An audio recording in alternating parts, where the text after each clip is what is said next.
레전드에게 듣는답니다. 시청자 여러분도 레전드가 되실 수 있습니다. 그리고 레전드의 꿈을 함께 하십시오. 토마토 투자 자문에서 시청자 여러분의 자금도 운영을 해드리는데요. 과연 그 운용력들이 레전드가 될 수 있을지 이 시간 함께 해보실 수 있는데요.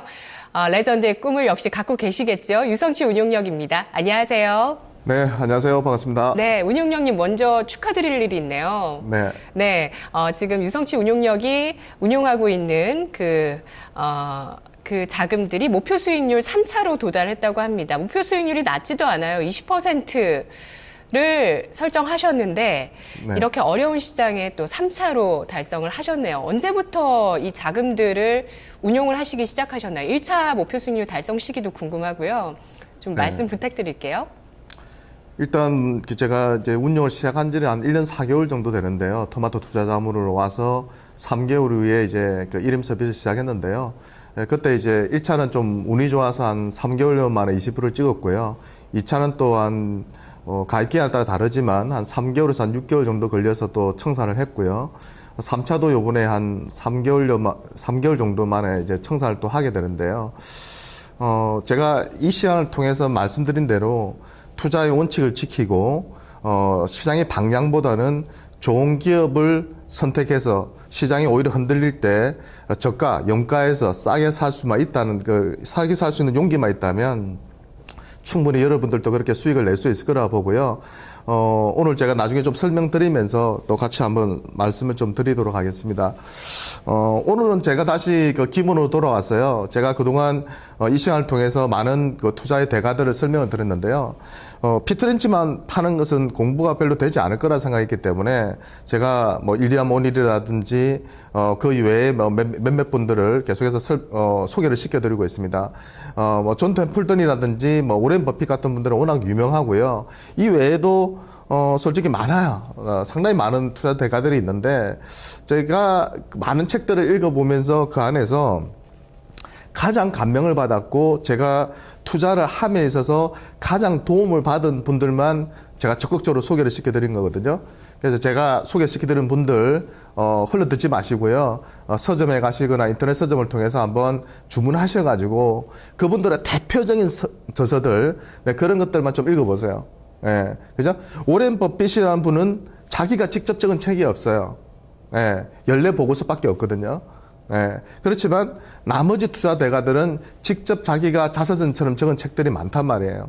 네, 그렇기 때문에 온건히 그 사람의 투자 노하우로 우리가 온건히 받아들일 수 있기 때문에 제가 소개시켜드린 분들 책 한번 쭉 읽어보세요. 그러면 여러분들의 투자의 그런 수준이 한층 더 높아질 수 있을 거라고 저는 생각이 듭니다. 자, 그러면 오늘은 피트렌치가 피델리티라는 회사에 들어가 가지고요. 마젤란 펀드를 운용하는 초기, 중기, 후기의 흐름들을 같이 한번 체크해 보면서 저도 이 내용들을 다시 한번 읽어보면서 많이 느꼈거든요. 저도 지금 1인 운용을 하고 있기 때문에 어떻게 이 고객분들의 계좌를 안정적으로 정말 운용을 해 나갔을까? 이 사람은 어떻게 매매했는지에 대해서 정말 솔직하게 얘기해 놨거든요. 자기가 손실 난 종목부터 수익 난 종목까지 다 이야기를 해놨는데요. 그 부분들을 같이 한번 설명을 좀 드리려고 합니다. 피트렌치는 마젤란 펀드 초기에는요, 별로 인기가 없었어요. 마젤란 펀드가 금액이 한 1,000억 정도, 1억 달러 정도, 그 정도밖에 안 되는 수준이었고, 그 시절이 워낙 또 주시장이 안 좋았어요. 그래서 펀드에 대해서 대부분의 사람들이 관심을 가지지 않았고, 그런 가운데 이제 이 사람이 그 마젤란 펀드를 이제 받은 거죠. 자기가 운용을 시작을 했는데, 처음부터 상당한 성과를 냈어요. 왜? 처음에 이제 펀드를 받으면 자기 마음에 안 드는 그런 종목들, 제 같은 경우도 1인 계좌를 받으면 주식을 보유하고 들고 오신 분도 계시거든요. 그러면 정리를 하고 나서 제가 원하는 종목들을 편입을 한단 말이에요. 그러니까 이 사람도 그 많은 종목들을 다 정리를 하면서 자기가 원하는 포트를 만들어 나갔고요. 초기부터 성과를 잘 냈는데, 다른 펀드 매니저 좀 다른 점은 뭐냐면요. 상당히 활발하게 종목 교체를 했다는 거예요. 그래서, 일반적인 펀드 매니저들이 봤을 때는, 저 사람이 너무 좀 불안하게 리스크가 많은 매매를 하지 않느냐, 이런 비아냥도 듣기도 했는데요. 그때 이제 이 피트렌치가 했던 말이 있습니다. 나는 어떤 주식을 선택한 이유를 끊임없이 찾으며, 나 자신을 방어하기보다는, 그죠? 저도 이게 찔끔했거든요. 뜨끔했거든요. 잘 들어보세요. 나 자신을 방어하기보다는 지금 갖고 있는 주식보다 더 좋은 주식을 찾아 헤맸다. 찾아다녔다. 정말 멋진 말이잖아요. 그러니까 일반적으로 대부분의 펀드 매니저나 일반 투자가들은 자기가 선택한 종목에 집착을 가지게 되고 첫사랑처럼 빠져들게 됩니다. 그래서 수익이 날 때는 괜찮은데 손실이 나거나 했을 때 자꾸 고집을 피웁니다. 그래서 객관적인 정보를 듣기보다는 그죠? 쓰면 뱉고 달면 그죠? 삼키듯이 정보도 마찬가지로 자기가 듣고 싶은 부분만, 자기가 믿고 싶은 부분의 정보만 듣고 자기가 생각하는 것 다른 정보들은 완전히 무시를 하기 시작합니다. 쉽게 말하면 고집을 피우다가 결국은 더 좋은 종목들을 발굴해서 투자할 수 있는 기회를 놓친다는 거죠. 그래서 피터 린치는 자기가 아무리 그 당시에는 좋다고 해서 샀지만 더 좋은 종목이 생겼을 때는 그쪽 종목의 그 기존의 종목의 비중을 줄이고요. 새로운 종목을 계속 편입했습니다. 워낙 그 많은 기업들을 막 탐방을 하고 연례 보고서를 읽고 워낙 많은 주식 담당자들과 통화를 하고 주식 정보자들한테 통화를 하고 정보를 입수하다 보니까 자기가 봤을 때는 너무나도 좋은 종목들이 많았던 거죠. 그래서 나중에 이제 마젤렌 펀드 후기에 가면요. 종목 수가 엄청 많아집니다. 금액이 그만큼 커졌기 때문에 그런 부분도 있지만 이 사람은 계속해서 찾아 헤매면서 그런 기업들을 발굴하고 해서 계속해서 편입하고 기존 종목의 비중을 또 줄이고 그죠? 정권사는 좋았겠죠. 매매가 많으니까 그죠? 자 그렇게 매매를 했다는 것이고요. 여러분들도 또 마찬가지예요. 계좌의 어떤 종목에 대해서 집착하지 마라. 아무리 그 종목에 대해 내가 50% 100%를 투자했다 하더라도 그 종목이 내가 예상치 못한 상황으로 흐른다면 즉각적으로 반응을 해야 되고 그리고 공부하다 보면요. 더 좋은 기업들이 막 발굴이 돼요. 예. 저도 그렇거든요. 더 좋은 종목이 발굴되면 기존 종목들은 아직도 추세가 변하지 않았다 하더라도 일부를 줄여서 옮겨 타는 그죠? 네, 그런 전략으로 포트를 계속해서 강한 포트를 계속해서 만들어요. 파워스탁을 집어넣어서 포트를 만드는 것이 제 이름 운용의 철학이거든요. 그리고 손절만 잘하자. 그러면 안정적으로 수익이 계속해서 조기 청산을 할 수 있는 그런 흐름으로 갈 수 있는 거죠. 네. 자, 그 다음, 예를 들어서 방금 말씀드린 부분인데요. 내가 산 주식 예상과 달리 수익이 좋지 않을 때 그 주식을 계속 갖고 있어야 될 새로운 이유를 찾기보다는 저평가된 주식을 발굴해서 더 좋은 기회를 찾겠다. 이것이 바로 피터 린치의 초기 운용의 철학이었어요. 네. 네. 그리고, 또 이런 얘기를 했습니다. 저도 이걸 보고 왜 우리 기관 펀드들의 수익률이 안 좋은지에 대해서 고민을 하게 됐는데요. 성장 펀드의 매니저들은 전체 성장 주식들이 고평가됐을 때도 어쩔 수 없이 고평가된 그 성장주들을 편입을 한다는 거예요. 왜? 성장 펀드니까. 예, 나는 고성장주에 투자하겠다. 예, 그죠?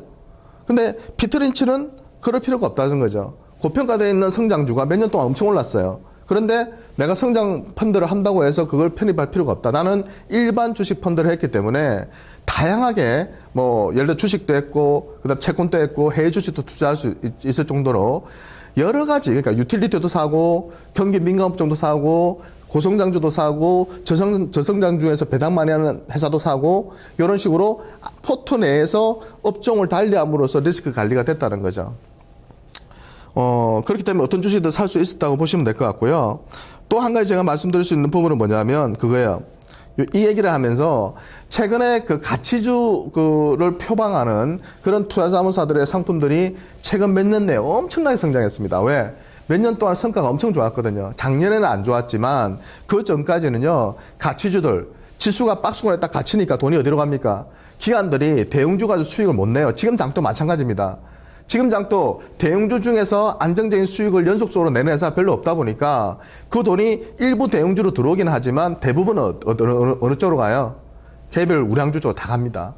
트렌드에 부합하는 그런 쪽으로 돈이 다 몰려버려요. 헬스케어니, 의료기기니, 장비주니, 뭐 반도체 쪽이니, 또는 뭐 인터넷 쪽이니, 모바일 쪽이니, 요새는 또 핀테크, 최근에 제가 말씀드렸던 핀테크라든지, 뭐 전자결제 쪽이라든지, 간편결제 쪽이라든지, 이런 쪽 테마, 정책 수혜주 쪽으로 돈이 몰려버려요. 네.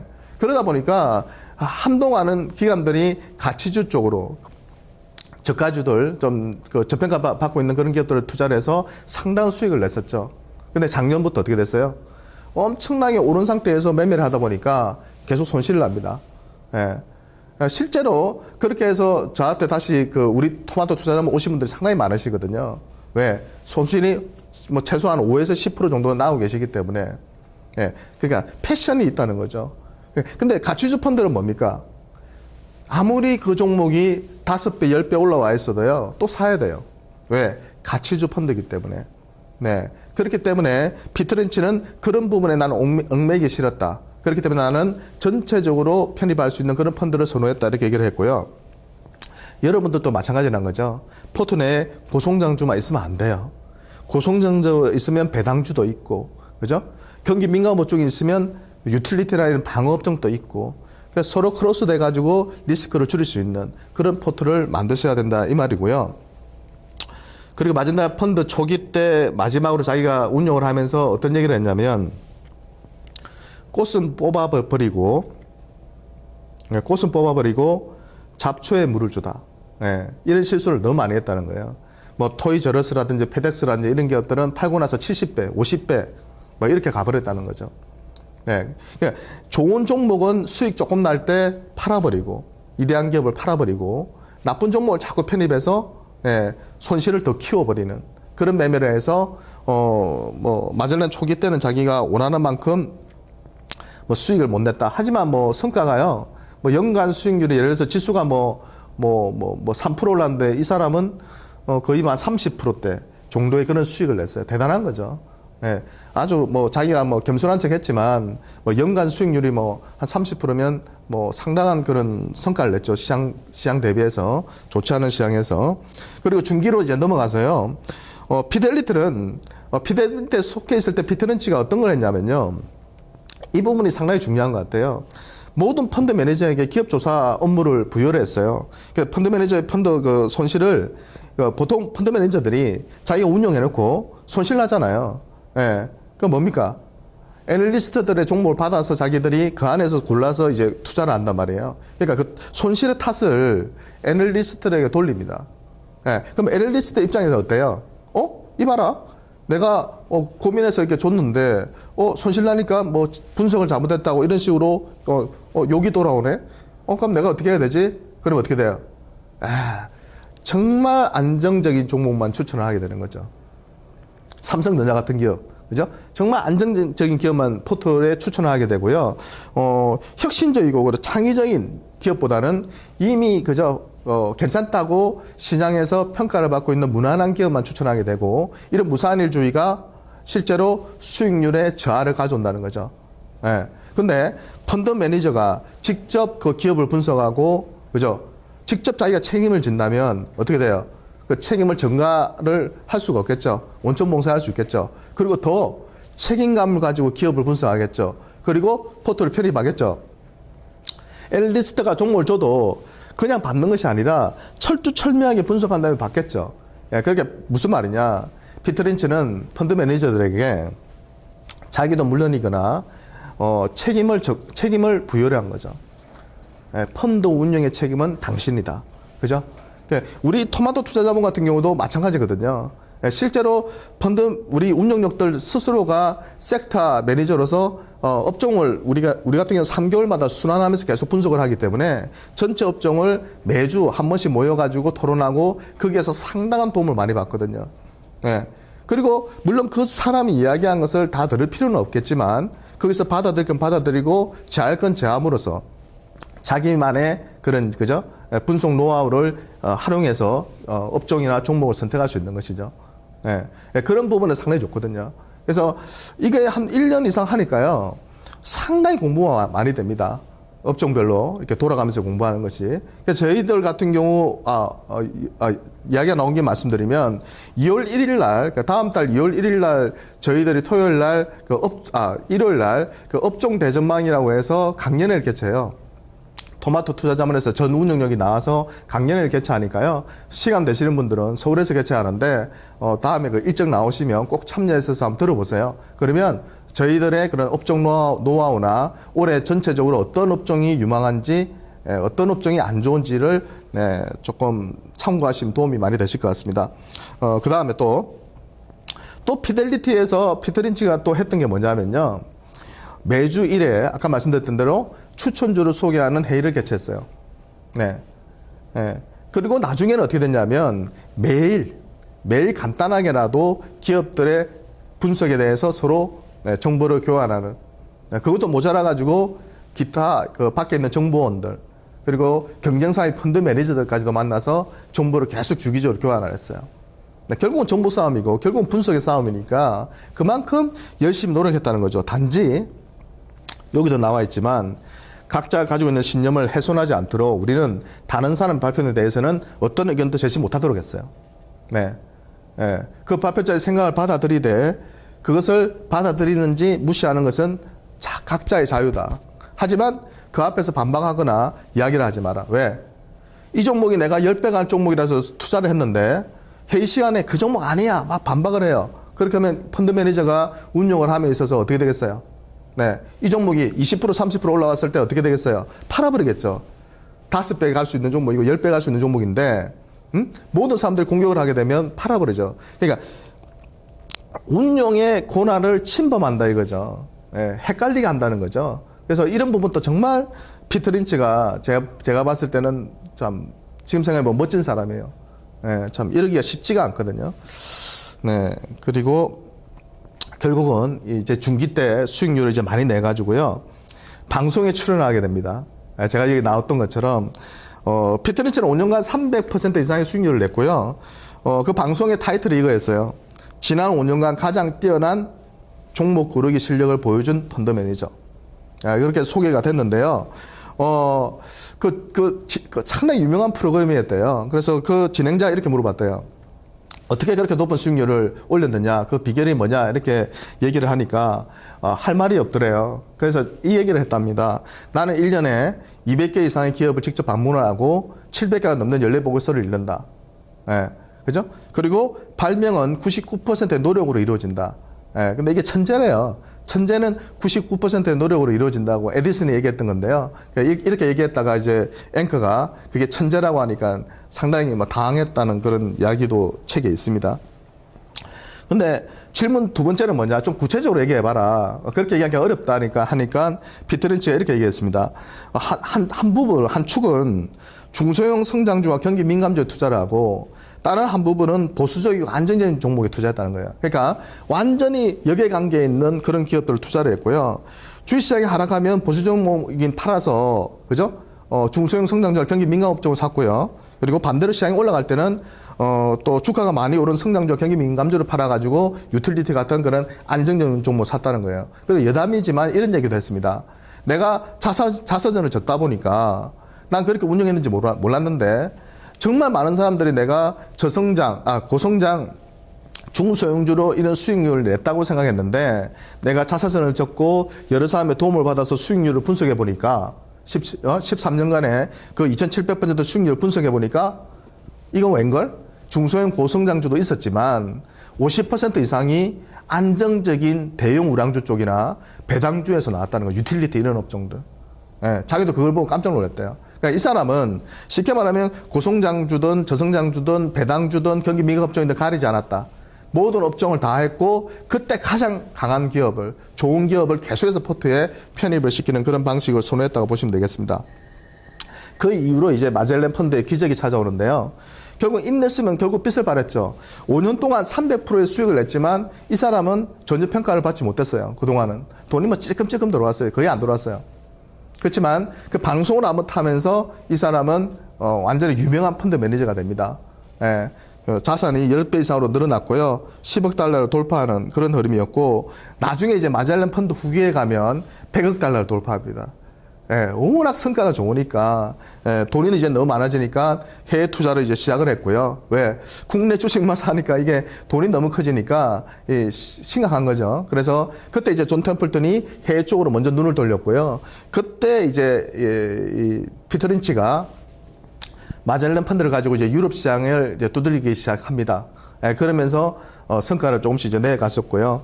그리고 이제 결정적으로 이제 1987년도에 블랙 먼데이가 또 찾아오죠. 그래서 상당히 고전을 합니다. 상당히 고전하는데 문제는 이 사람이 블랙 먼데이 선물이라고 했잖아요. 그때 깨달았다는 거예요. 이 사람이 손실을 엄청 많이 났어요. 시장이 자기가 이제 유럽 쪽으로 여행을 갔을 때인데 뭐 시장이 뭐 단기간 내에 20% 폭락했잖아요. 그래서 자기 펀드도 그때 110억 달러까지 갔었는데 74억 달러까지 빠졌어요, 돈이. 왜? 20%가 단기간에 폭락하니까 개인 투자가들이 다 환매를 했던 거죠. 실제로 마젤란 펀드도 시장 빠진 만큼 더 빠졌고요. 네, 그 돈이 다 빠져나갔죠. 네, 그렇지만 74억 달러의 돈은 남아 있었죠. 한 4분의 3은. 네, 그 사람들이 또 대박이 납니다. 왜? 오를 때는, 반동을 줄 때는 기가 막히게 시장을 또 초과하는 수익률을 냈거든요. 그러면서 또 그 해에도, 그죠? 20% 폭락하고 올라온 그 해에도 마젤란 펀드는 1%인가 정도의 플러스 수익을 내면서 마감을 하면서 10년 연속 수익률 행진을 이어갑니다. 예. 그러면서 또 다시 돈이 몰려들기 시작했죠. 정말 이런 위기에도 수익을 내는구나. 예. 그래서, 그때부터 이제 뭐 돈이 계속 들어오면서 전성기를 이제 구가하게 되고 이 블랙 먼데이가 아니었으면 자기는 이때 은퇴를 생각했다고 합니다. 가장 화려할 때 떠나고 싶었고 가족과 지내고 싶었다. 네, 근데 블랙 먼데이가 찾아오고 그런 위기를 또 극복해야 되기 때문에 좀 여기서 이제 한 3년 정도 더 운영을 하게 됩니다. 여하튼 그렇게 해서 이제 성공적으로 마무리하고 2,700% 이상의 누적 수익률을 기록하고 네, 떠나게 되는데요. 뭐 아주 진짜 역사적으로 보더라도 오렌 버핏과 더불어서 유일하게 실패하지 않은, 계속 했다면 또 실패할 수도 있는데요. 오렌 버핏도 실패하는 해는 있잖아요. 예, 그죠? 요새 와서는 보면 상당히 조금 예전 같은 그런 엄청난 수익률을 내기가 힘들거든요. 그죠? 그렇지만 보통은 계속하면요 손실 나는 구간도 있어요. 예, 천재가 아닌 이상은. 예, 천재라고 해도 저는 손실 난다고 봐요. 왜? 주식시장이라는 것이 항상 매년 수익 내기는 쉽지 않거든요. 변수가 많기 때문에 시장도 급락할 수 있고. 하지만 여하튼 13년 연속 수익을 내면서 마무리를 잘 했습니다.